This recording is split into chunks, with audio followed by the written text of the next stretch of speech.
is from 6B. I'm Preetham from 6A. We are here to explain about the smoke absorber. Air pollution is one of the most pollution in today's life.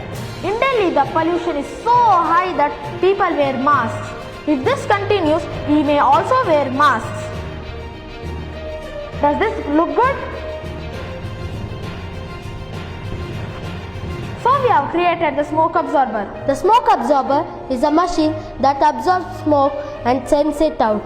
Now think this to be a factory which is releasing smoke. The smoke gets in through this hole and is sent out from here. And this invention can be used in many places like factories, houses and schools. And now, as you can see, the smoke is being purified and let out from here. And this invention has helped us to save many people from the hazardous smoke. Thank you.